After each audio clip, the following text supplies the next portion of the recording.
네, 글로벌 핫 이슈 시간입니다. 시작의 이슈들 정리해서 확인해 보도록 하겠습니다. 네, 이 시간 이투데이 민태성 부장과 함께하도록 하겠습니다. 부장님 안녕하세요. 안녕하십니까. 안녕하세요.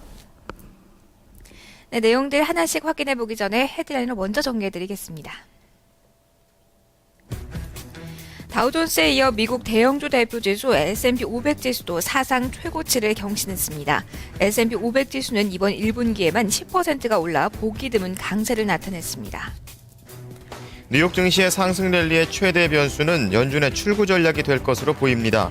출구 전략에 조짐이 보일 경우 대대적인 차익 실현 매물이 쏟아질 것으로 전망됩니다.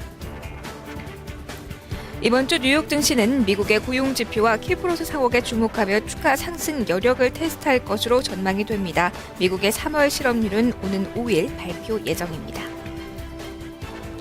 네, 미국 증시가 지난주 어떻게 마감됐는지부터 확인을 해보도록 하겠습니다. 일단 주말에는 부활절을 맞아 열리지가 않았고요. 네. 자, 그러니까 목요일장 마감 상황이 현지 시간으로 되겠네요. 그렇습니다. 1분기를 성공적으로 마감이 됐습니다. 사상 최고치 경신이란 단어가 몇 번이나 나왔는데요. 좀 마감 상황부터 좀 정리를 전반적으로 부장님 해볼까요? 네, 지난주에 미국 증시는 상승 모멘텀을 지속하는 그런 모습을 나타냈습니다. S&P 500 지수가 사상 최고치를 기록했고요. 월 기준으로 본다면 5개월 연속 상승세를 지속한 셈이 됐습니다. 현재 추세를 이어간다면 올해는 4년 연속 오름세를 기록할 수도 있겠다라는 기대감이 팽배한 그런 모습입니다. S&P 500 지수는 1분기에만 10%가 올랐고요. 분기 기준으로는 1년 만에 최고 상승폭을 나타냈습니다. 지난 30년간 1분기 상승 마감한 것이 9번이었는데 그에 모두 오름세로 1년을 마감을 했었고요. 연평균 상승률을 17.56%로 따진다면 올해 추가로 100포인트 추가로 오를 수 있을 것이다라는 기대감도 나오고 있습니다. S&P 500뿐만이 아니라 다우지수 역시 이제 15년 만에 최대폭으로 상승을 했는데요. 1분기를 그런 식으로 마감을 했죠. 네, 그렇습니다. 다우지수 역시 사상 최고 행진을 기록했습니다. 1분기에 11%라는 상승폭을 기록했고요. 이는 15년 만에 최대폭의 상승이 되겠습니다. 나스닥 또한 1분기에 8%가 넘는 상승폭을 기록했습니다만 신고가가 5,200포인트라는 점을 감안한다면 아직까지 신고가 경신은 좀 더 두고 봐야겠다라는 거 전망이 우세하고요. 닷컴 버블 당시 기술주의 거품이 컸기 때문에 앞으로도 나스닥에서 추가 상승은 상당히 좀 가능하다는 그런 전망이 나오고 있습니다. 네, 이렇게 증시가 신기록 행진을 보였는데 여러 가지 호재가 있었습니다. 그중에서도 양적 완화를 좀 가장 주요했던 호재로 볼 수 있을까요? 네, 전문가들은 염원준의 구양기조에 대한 확신이 투자 심리를 끌어올렸다라는 평가를 내놓고 있습니다. 버냉키 의장이 양적 완화 지속 의지를 고수하면서 지난해 말 이후에 미국 경제에 대한 낙관적인 전망을 이끌었다고 평가하고 있는데요. 뱅크 오브 아메리카 메릴린치는 28일 보고서를 공개했는데요. 전 세계 기관 투자가들이 미국 증시에 대해서 낙관론을 펼치고 있다라는 그런 분석을 내놨습니다. 연준의 양적 완화가 세계 금융시장에 평화를 가져왔다고 평가했고요. 박스 아메리카 시대가 다시 도래했다라는 주장도 나오고 있습니다.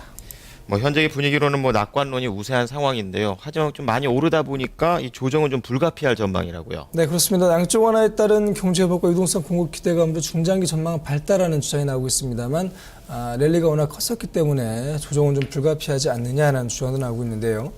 S&P 같은 경우에는 S&P 500 지수가 올여름에 1,600선까지 올랐다가 3% 정도는 조정을 겪을 가능성이 있다라고 지적하기도 했습니다. 네, 그렇다면 어떠한 이슈가 조정의 빌미가 될지가 관심사인데요. 네. 연준의 출구 전략 시기에 대해서도 이야기가 많이 나오고 있습니다. 양적 완화 축소가 이루어진다면 시작의 파장이 좀 만만치 않을 것 같죠. 네, 그렇습니다. 연준의 양적 완화 속도가 늦춰진다면 파장은 상당할 것이다라는 신중론도 여전히 힘을 얻고 있습니다. 뱅크 오브 아메리카 메릴린치는 지난 6년 동안에 글로벌 중앙은행들이 모두 500여 차례가 넘는 금리 인하를 실시했다라고 분석했고요. 유동성 공급 규모만 11조 6천억 달러에 달한다고 분석을 했습니다. 일각에서 유동성 랠리라는 주장이 나오고 있는 그런 배경이 될 것 같은데요. 앞으로 중앙은행들의 출구 전략 조짐이 보인다면 대대적인 차익 실현 매물이 나올 가능성도 배제할 수 없다라는 주장이 우세한 상황입니다. 네, 이런 이제 미국의 증시 상승이 인위적이라는 그런 주장도 나오고 있는데요. 그것을 좀 받쳐주듯이 이 경제 펀더멘털에 대한 신중론도 여전하다고요. 네, 그렇습니다. 상품 시장에서 말 한마디로 상당한 영향력을 행사하고 있는 인물이죠. 지금 로저스 홀딩스 회장은 S&P 500의 최고치 경지는 연준이 만든 인위적인 결과일 뿐이다라는 비관론을 내놨습니다.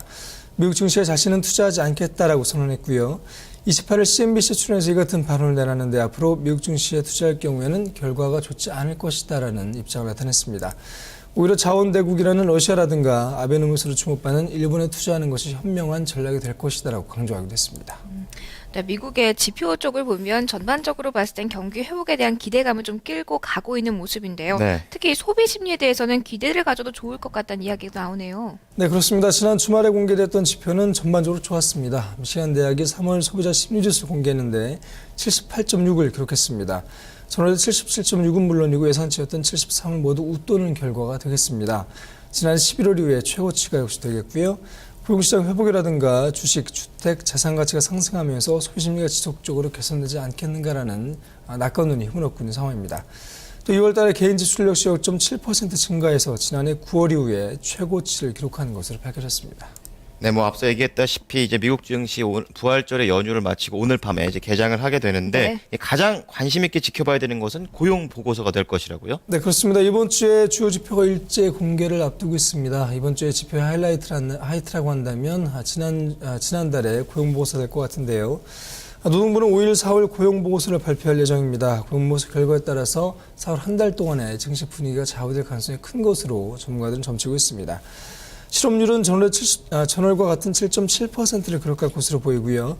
신규 일자리는 전월에 23만 6천 건에서 19만 3천 건으로 줄어들 것으로 예상되고 있습니다.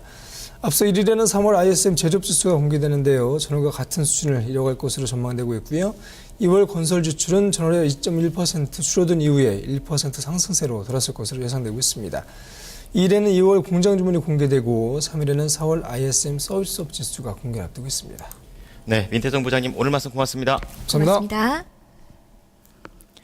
네, 오늘 글로벌 핫 이슈 시간에 다룬 내용들 헤드라인으로 다시 한번 확인해 보겠습니다. 대형주 중심의 스탠더드앤푸어스 지수는 금융위기 이전인 지난 2007년 기록을 뛰어넘으면서 거래를 마감했습니다. 다우존스 지수도 0.3% 반등하면서 사상 최고치를 기록했습니다.